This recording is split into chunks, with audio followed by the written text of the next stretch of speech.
반갑습니다. 자, 오늘 수업 시간은 부동산 시행 방식에 대해서 말씀을 드리도록 할게요. 부동산 시행 방식은 뭐 여러 가지 종류가 있는데 대표적인 것이라 할 수 있는 것들은 이제 분양물 시행 사업이라고 있어요. 그래서 쭉 한번 읽어보고 뒤에서 좀 더 자세히 설명을 해드리도록 할게요. 자, 시행 사업으로 부를 축적한 대부분의 사람들이 매몰 비용인 금융을 사용하지 않고, 쉽게 말해서 뭐냐면 VF 대출을 비롯해서 이제 뭐 토지 브릿지가 될 수도 있고 뭐 다양한 이런 금융권에서 이제 대출을 받아오는 것들이 있거든요. 근데 이거를 시행사 입장에서 매몰 비용이다라고 생각을 하는 거예요. 매몰 비용이라는 건 뭐냐면 금융을 사용하기 위해서 어쩔 수 없이 드려야 되는 그 뭐 흘러가는 돈이다 이렇게 생각을 하는 경향을 짙기 때문에 시행사에서는 가능하면 이 매몰 비용을 줄이려고 노력을 많이 하거든요. 그래서 그 것 중에 하나가 바로 이 분양물 시행 사업으로 나오는 것인데, 분양 대금하고 자체 자금, 쉽게 말해서 이제 이코티죠. 이코티 이거를 최대한으로 모아가지고서 이제 공사비를 조달함으로써 금융 비용을 낮추려고 하는 것인데, 그 이유는 전체적으로 지출 비용의 약 13에서 15, 많으면 뭐 17, 8%까지도 가는 이 금융 비용을 이제 매몰 비용이라고 생각을 하기 때문에 다른 시도들을 벌이고 있는 것입니다. 그래서 그런 것들 자체도 상황이나 시기나 이런 거에 맞으면 또 괜찮아요. 100% 이제 장점만 있는 건 아니고 그에 또 상응되는 이제 단점도 있거든요. 그래서 그건 이제 뒤에서 이제 좀 더 설명을 하도록 하고요. 차지하는 금융 비용을 전략해서 시행 사업의 수익을 극대화를 시킨다. 소위 말해서 뭐냐면 총 지출 비용 중에 큰 비중을 차지하고 있는 게 이제 금융 비용이고, 그 비율은 여기서 보셨던 대로 13에서 뭐 한 17, 8%까지 가는 거를, 이거를 최소화함으로써 수익을 극대화 시키는 게 목적이다 이렇게 보시면 돼요. 그래서 뒤에서 좀 더 자세히 설명을 해드리도록 할게요. 이제 그 다음 방식은 뭐냐면 자체 시공이라고 있습니다. 금융 비용도 매몰 비용 없이 아예 이거는 뭐 PF 제출 이런 거 자체를 하진 않는다는 얘기예요. 그래가지고 시행 사업을 수익을 완전 극대화시키는 건데, 이럴 경우는 최소한 시공비의 70% 정도는 자기 자본으로 조달을 해야 된다는 단점이 있어요. 즉 무슨 소리냐면 총 지출 비용이 만약에 뭐 1,000억이다. 이코티로 뭐 700억 본인 자금으로 해야 된다는 얘기예요. 물론 이렇게 하면 이제 금융 비용을 최소화할 수가 있죠. 최소가 아니라 거의 안 쓸 수도 있어요. 왜 그러냐면 나머지 비용을 유보금이나 각종 이런 식으로 해서 빼버리면 되는 거예요. 그리고 분양이 되기 때문에 분양 대금으로 또 상환할 수 있는 부분도 있기 때문에 금융 비용을 거의 쓰지 않는 이런 장점이 있다 보니까 이제 앞에서 얘기하는 이제 매몰 비용이나 이런 비용 자체가 안 나오는 거거든요. 근데 문제는 뭐냐면 과연 이만큼의 자금을 모아서 하는 게 맞냐라는 얘기는 또 별개입니다.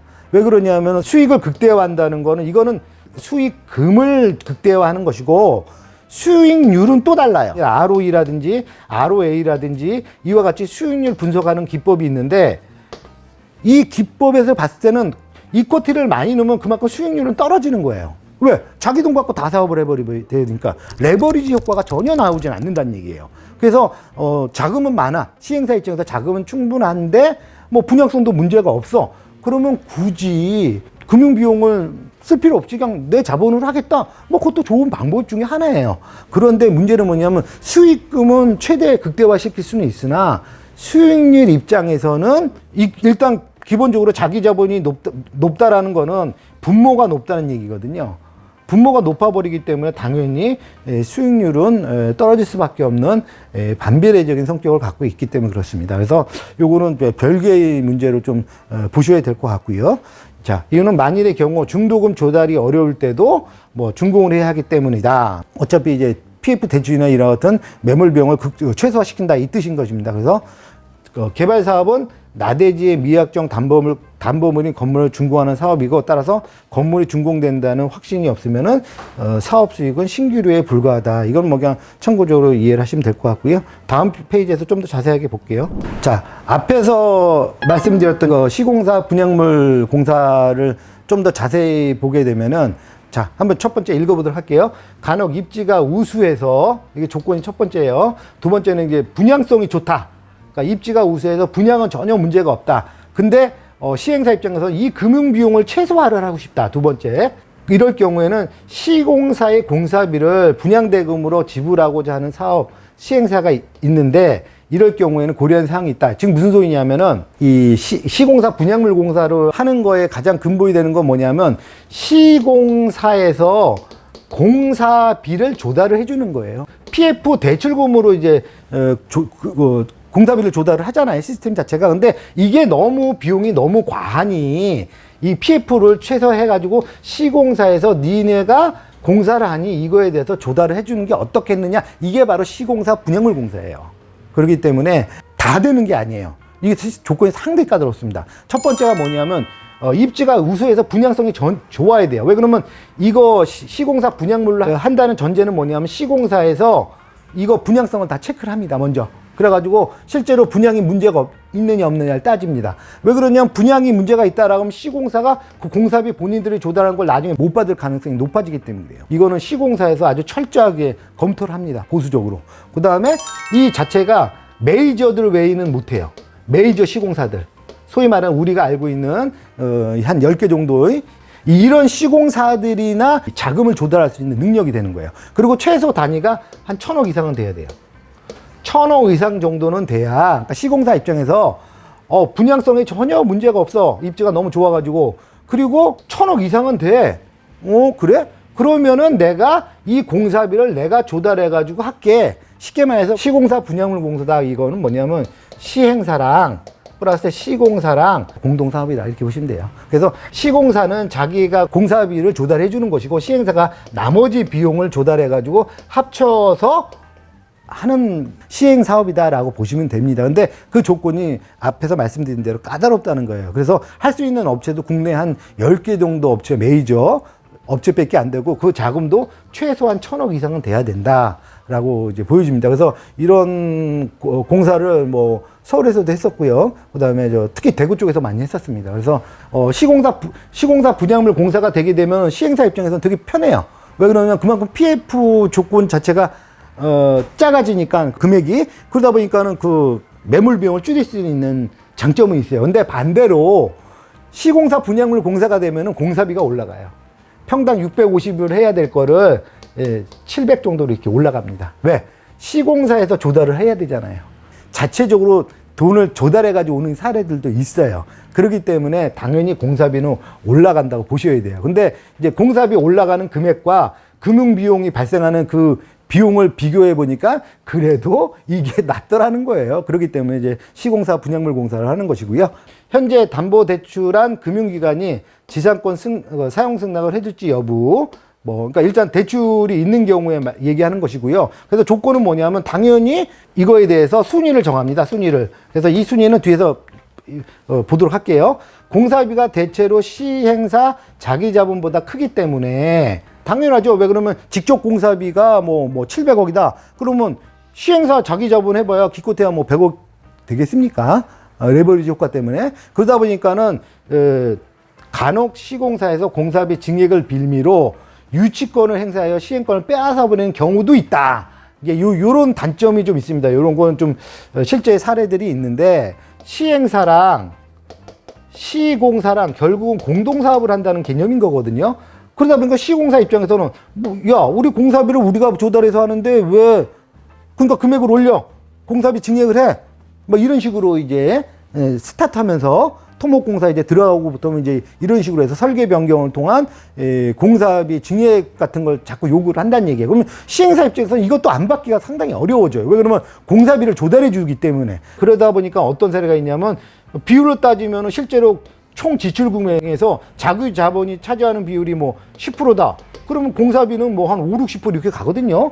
그러다 보니까는 나중에 그걸 빌미로 해가지고 시행권을 뺏어버리는 이런 사례들도 실제로 있었어요. 사실 시공사 분양물 공사를 하려면은 앞에서도 조건도 까다롭지만 이런 신뢰관계나 이런 것들이 되게 중요합니다. 무조건 시공사 입장에서도 전혀 생판 알지도 못하는, 거래도 안 해봤던 시행사에서 입지가 좋고 이러니 그 사이즈가 크니 시공사 분양물로 해주시면 어떻습니까? 이렇게 한들 쉽게 받지도 않을 뿐더러, 마찬가지로 시행사 입장에서도 거래 관계도 없는 시공사한테 이렇게 부탁하는 것 자체도 사실 좀 부담감이 있어요. 왜? 잘못하면 시행권을 뺏길 수도 있다라는 문제점들이 나오기 때문에 그렇습니다. 그래서 이런 것들은 좋은 방법이긴 하나 쓰실 때는 잘 쓰셔야 되고 경험이나 이런 것들이 축적이 돼야 되는 겁니다. 안 그러면은 취지는 좋았으나 결과적으로는 안 좋아지는 케이스들이 왕왕 벌어질 수도 있다라는 거 염두에 두시고요. 시공사가 분양성을 담보로 공사를 하는 것이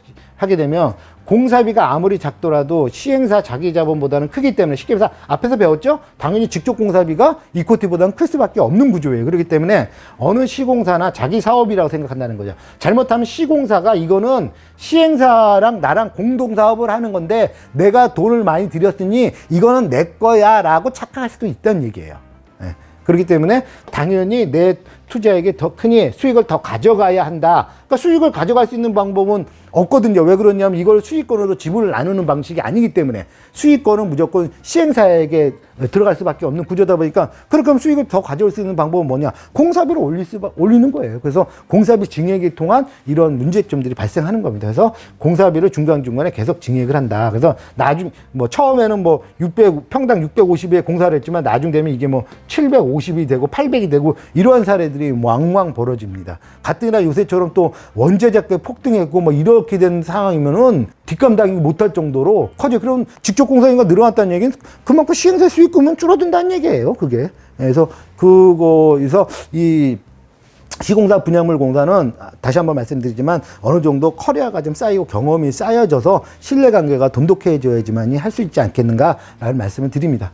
더군다나 공사를 하다가 만약에 하다가 중단이 돼버렸다. 이 수분양제에 대한 책임을 모두 누가 지느냐? 시행사예요. 왜 그러냐면 시행사가 주체이기 때문에 시행사랑 시공사랑 공동사업, 그러니까 내면적으로는, 그러니까 내부적으로는 공동사업이라는 개념이 들어오지만 바깥적으로는, 외부적으로는 그래도 이건 시행사업이거든요. 그래서 시행사가 모든 책임을 져야 돼. 그러다 보니까 시공사는 사실 부담이 없어지는 거야. 그러다가 만약 증액이 안 올려져? 공사 중단하고 기존에 갖고 있는 유치권을 잡아버린단 말이에요. 그렇게 되면은 시행권을 뺏는 건 그 두 번째 문제인 것이고, 첫 번째는 뭐냐면 그럼 수분양자들에 대한 이 책임, 분양 책임을 이건 다 100% 누가 책임진다? 시행사에서 책임진다 이거예요. 시행사 입장에서는 마지못해 끌려갈 수밖에 없어지는 그런 형국이 되는 거예요. 그래서 시공사, 분양물 공사는 장점이 큰 만큼 단점도 크다는 거를 반드시 염두에 두셔야 돼요. 시공사는 유치권을 갖고 있기 때문에 결국 모든 수익의 대부분을 시공사에게 빼앗기는 이런 결과도 나올 수가 있다라는 거예요. 뭐 이런다는 건 아니고 이럴 수도 있으니